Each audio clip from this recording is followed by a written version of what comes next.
আজ কেন এই দেশ এরকম হয়ে যাচ্ছে যে যা পারছে তাই করতেছে? এই দেশের মানুষ কি মানবিকতা হারিয়ে ফেলছে? বিচার করার দায়িত্ব কি তাদের কাঁধে? জীবনের সব ক্ষেত্রে শিক্ষার্থীরা কতটা দায়িত্বশীল আচরণ করতেছে? এরকম ন্যাক্কারজনক ঘটনা অহরহ ঘটতেছে।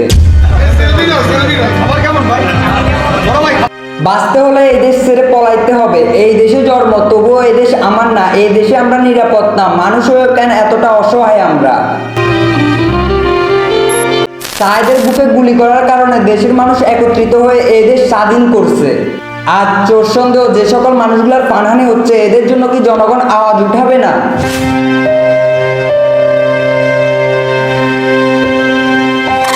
মানলাম অপরাধ করছে তারা, কিন্তু আপনারা যে অত্যাচার নিপীড়ন করে খুন করছেন, এটার দায় কে নিবে?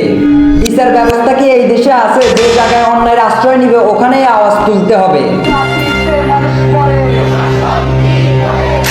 জীবন দিয়ে যেন কারো ভাত খেতে না হয়। সত্যের জন্য যদি আমরা প্রতিবাদ করতে পারি, ওনার জন্য কেন নয়? এই দেশের সন্তান বলে চুপ করে থাকবো? নিজের জন্য কবে লড়বো? মানুষ হয়েও কিভাবে পশুর মতো আচরণ করেন? বাঁচার জন্য আকুতি আত্মনাতে আসমান কাঁপে। আপনাদেরকে একটু হৃদয় গলে না? অভিশাপের ভয় হয় না? একটা মানুষ ওদের ইচ্ছা হইলো মারতে মারতে মাইরে ফেলাইবে। চিৎকার করে কাঁদতে চেয়েও চিৎকার করতে পারি না। এরকম শিক্ষার্থী হওয়ার জন্য তো আপনাদেরকে ভার্সিটিতে ভর্তি করাই নাই। এরকম দিন দেখার জন্য তো আমরা 24-এ এসে নতুন করে দেশ স্বাধীন করি নাই। মানুষকে ভাবে মারে আসলে ভাই এখন কথা হচ্ছে যে ভাই ওনার জীবনে কি ভুল ছিল? কিছুদিন আগে নিজের বাপ মাকে হারাইছে, এখন নিজেকে হারিয়ে ফেলছে। অপরাধটা কি ছিল?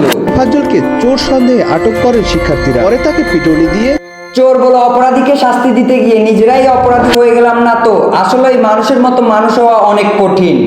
বাঙালি হিসেবে লজ্জিত, কণ্ঠস্বর দিয়ে কোনো আওয়াজ বেরিয়ে হচ্ছে না। আজকের এই ঘটনা আমাদেরকে চিন্তায় ফেলিয়ে দিয়েছে। ওর ভাই মারা যাওয়ার পরে ও হলো ও একদম রাস্তার উম্মত পাগল হয়ে গেছে।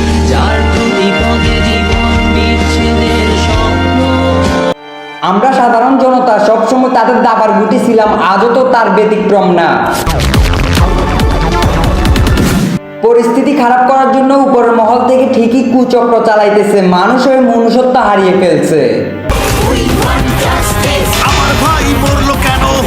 তো চলে যাচ্ছি এবার। আজকের ভিডিওটা এখানেই শেষ করলাম। পিস।